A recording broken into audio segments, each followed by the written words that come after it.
हाँ, मैं पाकिस्तान जाऊंगा। आसिम मुनीर बहुत अच्छे हैं। अमेरिकी राष्ट्रपति डोनाल्ड ट्रंप आग से खेल रहे हैं, वैसे ही जैसे ओमान ने खेला और अपने हाथ जला लिए। इतिहास गवाह है कि अमेरिका ने जब जब पाकिस्तान को अपनी गोद में बिठाया तब तब उसे धोखा ही मिला। कमाल तो ये है कि राष्ट्रपति ट्रंप देश के पूर्व राष्ट्रपति को मिले धोखे से भी सीख नहीं पा रहे हैं। ट्रंप को गलतफहमी है कि पाकिस्तान को वो कंट्रोल कर रहे हैं, लेकिन असलियत ये है कि पाकिस्तान ट्रंप के मेडल लिस्ट में बची कुची इज्जत भी नीलाम कर देंगे। लेकिन सवाल ये है कि जो ट्रंप कभी पाकिस्तान को सख्त लहजे में घेरते थे, वही आज अचानक उसी पाकिस्तान पर इतना प्यार क्यों लुटा रहे हैं? क्या ये सिर्फ एक डिप्लोमेटिक बयान है या फिर पर्दे के पीछे कोई ऐसा बड़ा खेल चल रहा है जिसका केंद्र ईरान और अमेरिका की खतरनाक शांति वार्ता है? और सबसे चौंकाने वाली बात यह है कि जब दुनिया दो सुपर पावर के टकराव से जूझ रही है, तब पाकिस्तान अचानक इस पूरे गेम का सेंटर पॉइंट कैसे बन गया? अमेरिकी राष्ट्रपति डोनाल्ड ट्रंप ने भी इस पूरे मामले में बयान देकर माहौल को और गर्म कर दिया है। कभी अपने पहले कार्यकाल में पाकिस्तान पर सख्त रुख रखने वाले ट्रंप अब अचानक उसकी तारीफ करते नजर आ रहे हैं। उन्होंने कहा है कि पाकिस्तान इस बातचीत में भूमिका निभा रहा है और अगर ईरान अमेरिका डील इस्लामाबाद में फाइनल होती है तो वो खुद पाकिस्तान जाने पर विचार कर सकते हैं। लेकिन असली बात यही है, क्या वाकई पाकिस्तान किसी ग्लोबल शांति समझौते का केंद्र बन सकता है या फिर ये सिर्फ एक कूटनीतिक इमेज बिल्डिंग है? ट्रंप ने व्हाइट हाउस में कहा, अगर डील पाकिस्तान में होती है तो मैं जाऊंगा। वे चाहते हैं कि मैं जाऊं।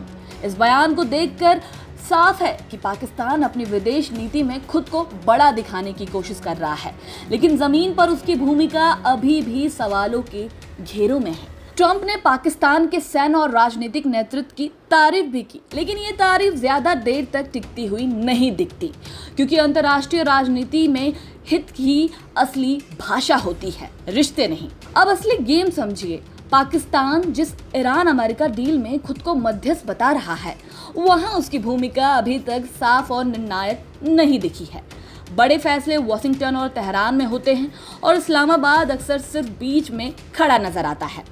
दूसरी तरफ अमेरिका भी इस पूरे मामले में अपनी रणनीति के हिसाब से बयान दे रहा है, कभी सख्ती कभी नरमी। ये सब एक डिप्लोमेटिक दबाव बनाने का तरीका है। ट्रंप का बयान भी इसी कड़ी का हिस्सा लगता है, जहां पाकिस्तान को सहराते हुए असल में ईरान पर दबाव बढ़ाने की कोशिश कर रहे हैं। इसी बीच पाकिस्तान के सेना प्रमुख आसिम मुनीर की तेहरान यात्रा और ईरान संसद अध्यक्ष से मुलाकात ने इस पूरे घटनाक्रम को और पेचीदा बना दिया है।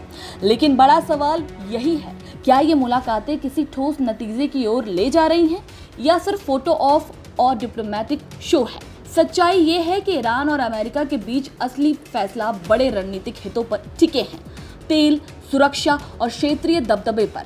ऐसे में पाकिस्तान की भूमिका अभी भी सीमित और प्रतीकात्मक ज्यादा लगती है। और अगर अमेरिका की बात करें तो वो हर देश को अपनी जरूरत के हिसाब से इस्तेमाल करता है, कभी साझेदार बनाकर, कभी दबाव बनाकर। पाकिस्तान के लिए ये स्थिति वही पुरानी कहानी जैसी दिखती है, कभी तारीफ कभी नजरअंदाजी। सीधे शब्दों में कहें तो ये पूरा मामला अभी डिप्लोमेटिक गेम से ज्यादा कुछ नहीं है, जहां हर देश अपनी छवि मजबूत दिखाने की कोशिश कर रहा है, लेकिन असली पावर गेम अभी भी कुछ बड़े खिलाड़ियों के हाथ में ही है। अब देखना ये है कि ये बातचीत किसी असली समझौते तक पहुंचती है या फिर एक और राजनीतिक बयानबाजी बनकर रह जाती है।